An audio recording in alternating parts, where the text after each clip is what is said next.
ये बीजेपी के साथ आखिर हो क्या रहा है? लोकसभा चुनाव 2024 से पहले बीजेपी के लिए इतनी बुरी खबरें आ क्यों रही हैं? राज्य दर राज्य, अभी हम बिहार की बात कर रहे थे, कुछ दिनों पहले कर्नाटक की बात कर रहे थे, लेकिन अब मामला फिर महाराष्ट्र में फंस गया है।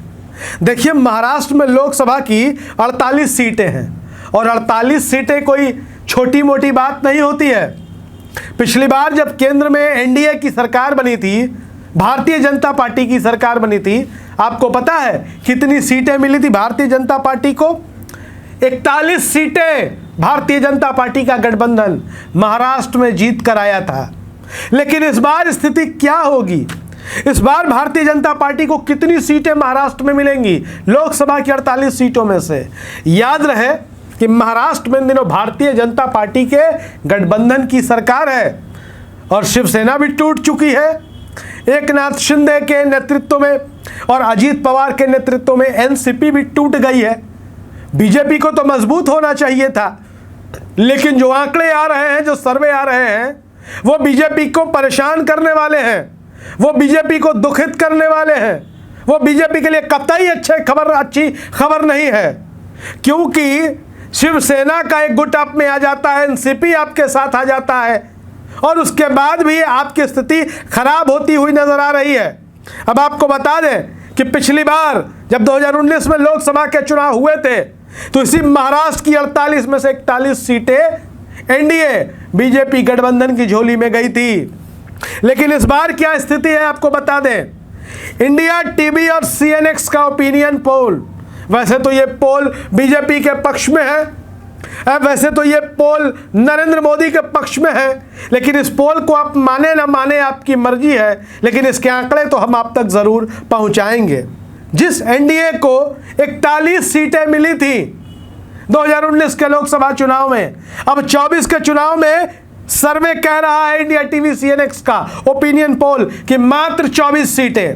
अब बताइए कहां 41 और कहां 24?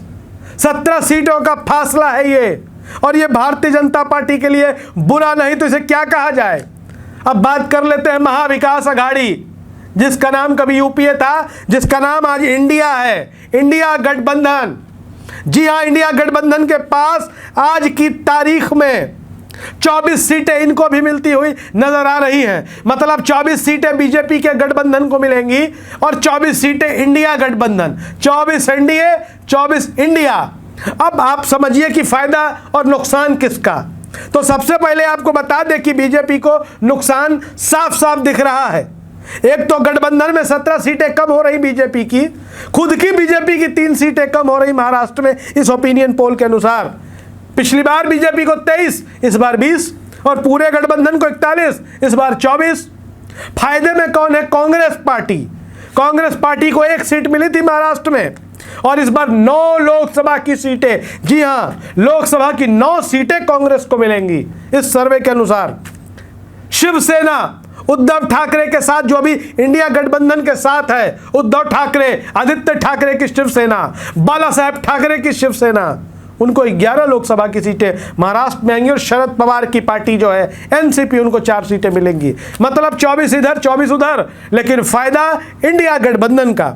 और इसके साथ ही आपको बता दें कि एकनाथ शिंदे का जो गुट है, उसकी शिवसेना को 2 लोकसभा की सीटें मिलती हुई दिखाई दे रही है और अजीत पवार की एनसीपी, उनको भी 2 लोकसभा की सीटें आती हुई दिखाई दे रही हैं।